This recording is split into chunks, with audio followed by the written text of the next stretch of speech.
que acontece em geral quando a pessoa começa a estudar tarô? Primeira coisa que a gente faz, estudar as cartas. Tá certo ou tá errado? Não tá certo nem tá errado, entendeu? Cada um tem seu caminho.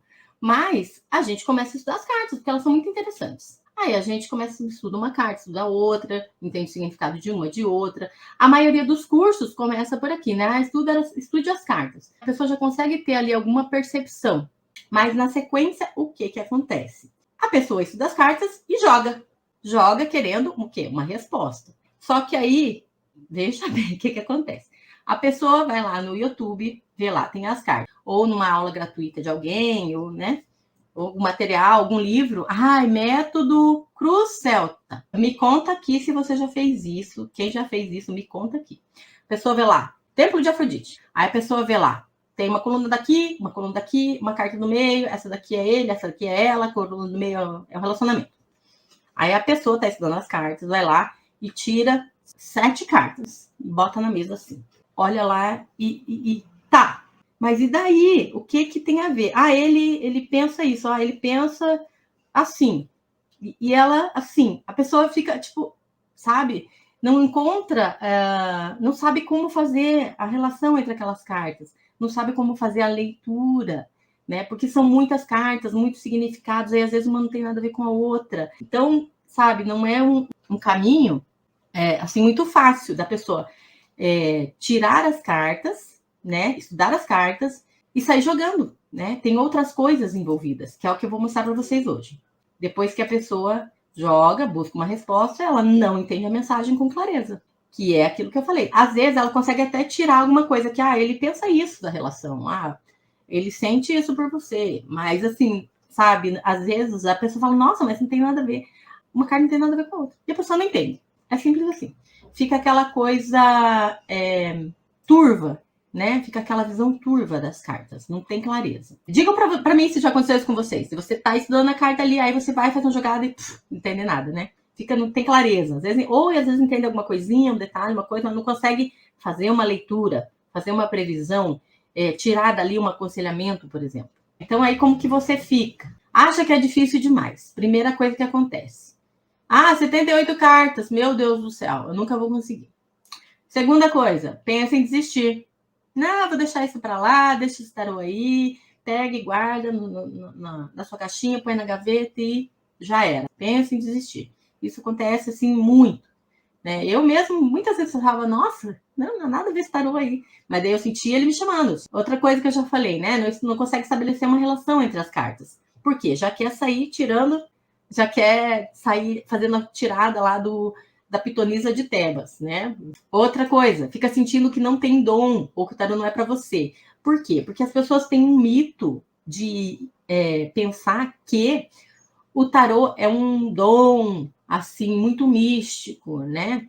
Significa que não é isso? Não significa que não é isso. Significa que tem pessoas que têm um dom mais místico, tem pessoas que não têm um dom mais místico. E leem tarô, e são assertivas. Porque o tarô, ele é técnica, dom, mística, mas para desenvolver a técnica, você também tem que ter um dom.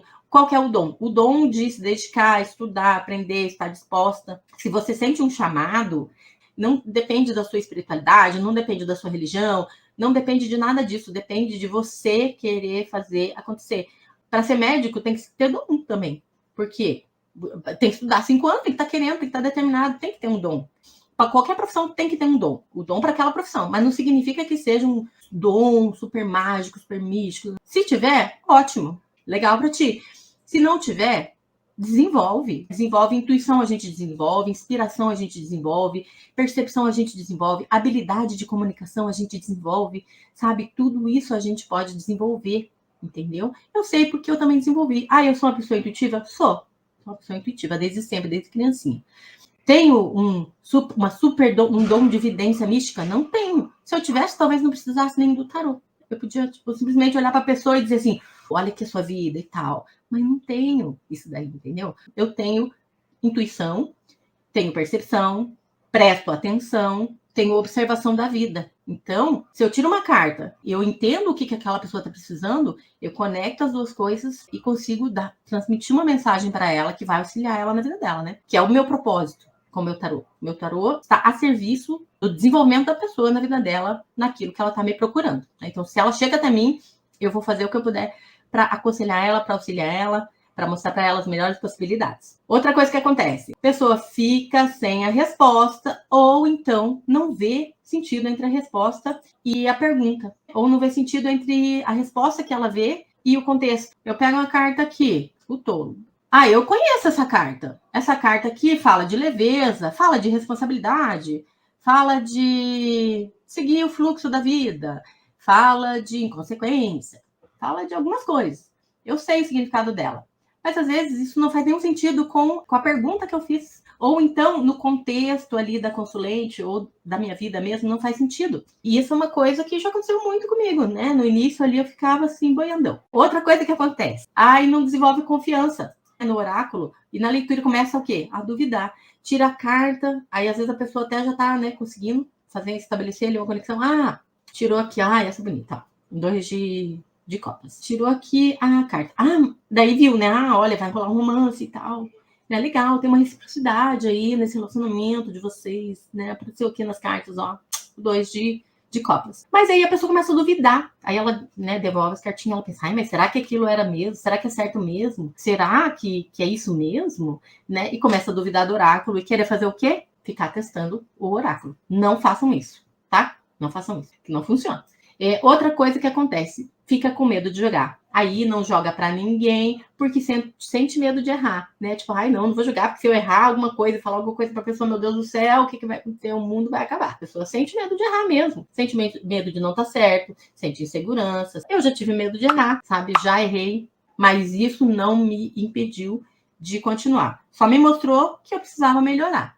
Só me mostrou que eu precisava estudar mais. Me mostrou que eu precisava praticar mais. Outra coisa, fica pensando que o problema é a ligação sua com a espiritualidade. Olha, essa aqui eu nem tinha colocado aqui, mas eu estava conversando hoje com uma amiga minha e ela falou que foi uma das coisas que ela mais demorou para perceber que o problema não era a espiritualidade, era ela mesmo que tinha que estudar mais, se dedicar, confiar mais, prestar atenção, às vezes em algum detalhe que ela não estava prestando atenção, porque isso aqui o que significa? É uma terceirização. Tipo, joguei, errei. Mas não fui eu, foi a espiritualidade. A espiritualidade não está colaborando. Vamos limpar o tarô, vamos limpar a mesa, vamos limpar a casa. E aí a pessoa fica ali, ritualizando, mas ela tira a confiança dela mesma e coloca um terceiro, que é a espiritualidade. Que está à disposição, sim, influencia, sim. Tudo depende da crença que você tem também. Mas você é a taróloga, tá? Você é a taróloga. Você é que tem que estabelecer os critérios da sua leitura e a sua relação com o tarô. Isso é a chave para que você consiga ler. Você tem que ter a sua relação com o tarô. Outra coisa também, ficar sozinha sem ter com quem compartilhar suas dúvidas. Olha, essa daqui é a primeira no ranking de reclamações e queixas de colegas que em cursos não tinham contato às vezes com o professor, não tinham contato com o aluno, o suporte demorava muito, e a pessoa fica ali na dúvida e ela fica até desanima, né? Porque aí às vezes você faz uma jogada, dá uma resposta. Aí você pega e acha que tá até bom, mas aí você fica com uma duvidazinha, uma pulguinha, mas será que não era tal coisa? Será que não era tal coisa? O network, a vida de uma taróloga é ter um network. Confia em mim, porque eu tenho um grupo bem especial que eu faço parte, que, olha, para mim é ouro, ouro, ouro. A gente desenvolve muito a nossa percepção, a nossa forma de ver as cartas, outras abordagens. Tem cartas que são polêmicas e a gente fica lá e discute sobre ela. E na tiragem, às vezes ela sai, a gente fica lá investigando os mínimos detalhes. E isso daí faz a gente crescer muito como tarólogo. Também acontece isso, da pessoa ficar lá sozinha, né?